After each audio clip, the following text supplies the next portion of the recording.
Perhaps the most unpleasant and unforgettable experience the people of Penampang had during the Japanese occupation was the seizure of the Catholic mission buildings and the arrest of the priests whom they loved dearly, which was subtly disguised as their evacuation. It happened on 19th of May 1945, some 76 years ago from today, 2021. The head of the mission in Penampang was Monsignor August Wakta, who was the 4th Prefect Apostolic of North Borneo.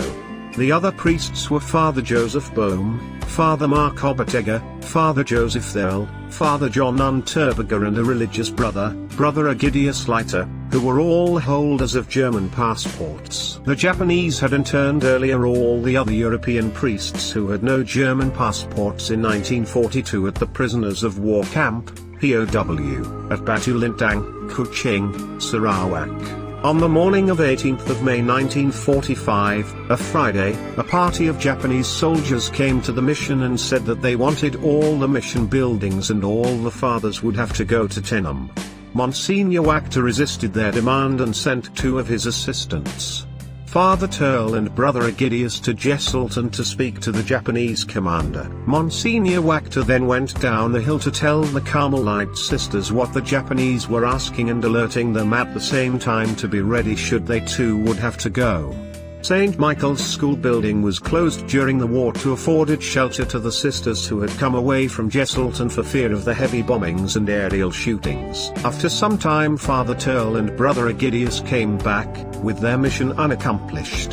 The Carmelite sisters wrote later on, "As we were anxiously waiting to hear the result of this interview, yet feeling fully confident that all would be well, a convent girl came rushing down the hill to tell us that the fathers had been ordered by the military to leave Penampang.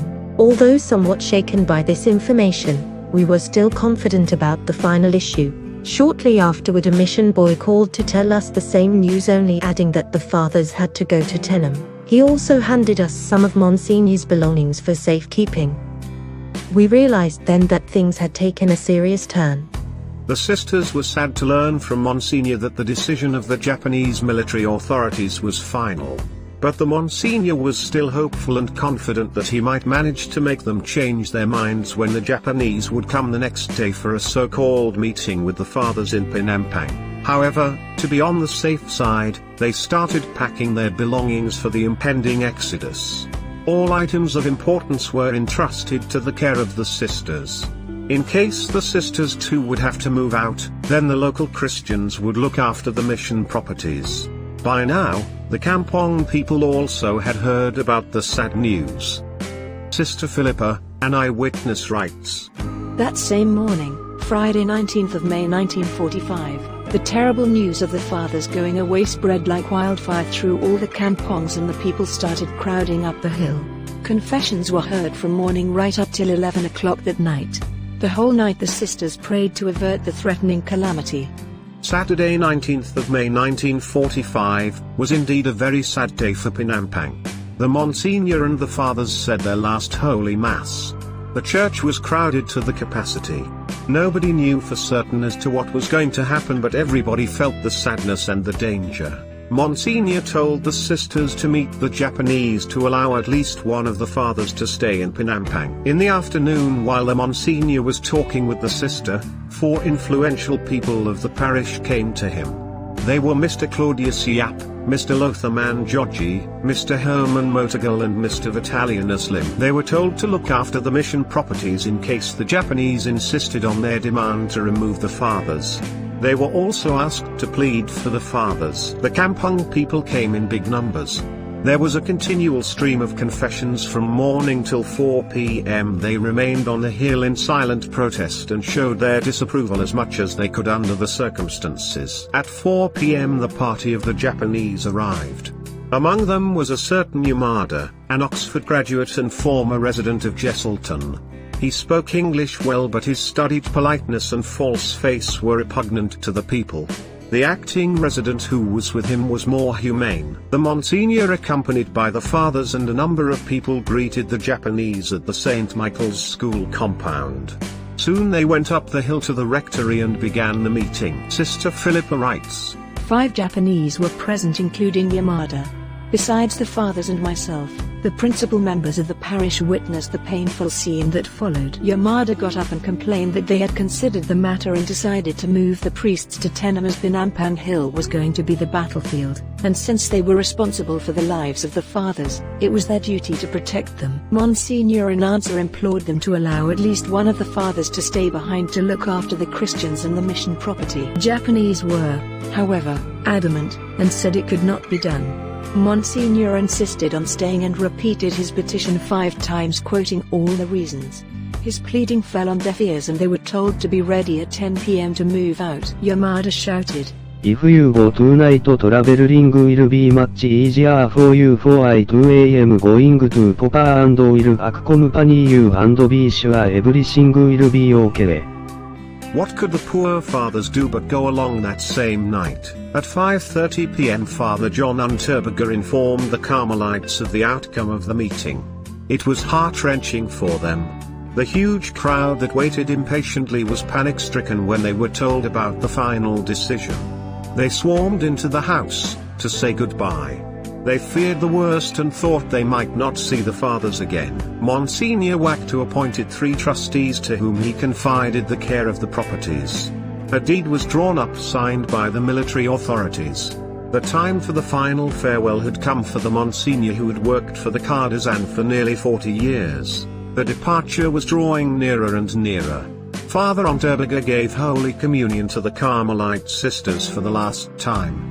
They kissed his hand and bade farewell. Father Turl, who had been in Kuching camp but was released after he was confirmed to be a holder of a German passport, was calm and composed, while Father Bohm cried like a child. Brother Egidius, the architect and builder of the St. Michael's Church, looked somewhat downcast. Father Obertegger, who had great confidence, thought that it might not be for long and that all would return to Penampang soon. Amidst leave-taking, Monsignor Waktu came down the hill with his pressure lamp leading the procession of sad men, women, and children. The people were downhearted. It looked like a funeral of living men on their way to death. Monsignor, wishing to break the note of sorrow and to encourage his downcast people, pulled 2 pipes out of his pocket and holding them up above his head he jokingly said, "These are 2 old friends and I shall need them badly." At last, about 10 p.m. 2 cars arrived. Yamada promised in front of all the people that at the request of the Carmelite sisters he would allow Monsignor to come back to the mission in 3 weeks' time when the fathers had comfortably settled down at Tenham. An angry voice from the crowd shouted, "That is not true, you do not mean it. Tambilan Jepun. Tumbling Jepun. Rather vexed, Yamada answered. "I am not a liar." Then Monsignor, getting somewhat alarmed, stepped in and assured the bystanders that Yamada was his good friend who meant what he said. He then addressed the people in Cardizan and told them to thank Yamada. He added further words of encouragement and finally gave them his blessing. Sam bayang konu navi on pogiotan no diozu o genovo. Abalakatan ko no navi du kino ingan, idnan de tama, on de tanak on de spiritu sancti. Amen. Tumodo ko no navi. The fathers were accommodated with the Japanese in the cars while the 3 boys and the luggage were put on the lorry. Off they started their fatal march. Little did they know that they were never to return. After a tiresome journey, the party reached Papa at 5 a.m. Soon 2 fathers in Papa, Father Anthony Rach, and Father Anthony Paul Michel and Father Francis Fleur from Limbahau were to join them. After a few days in Papa, the Monsignor, the fathers, the brother, and the 3 mission boys were taken on foot to Beaufort, some 30 miles away. It was a very tedious journey for the 66-year-old Monsignor and the emaciated fathers. Little is known about the further fate of the Monsignor and the fathers.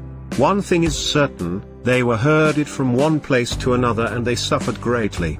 Father Paul Michel died at Tenham.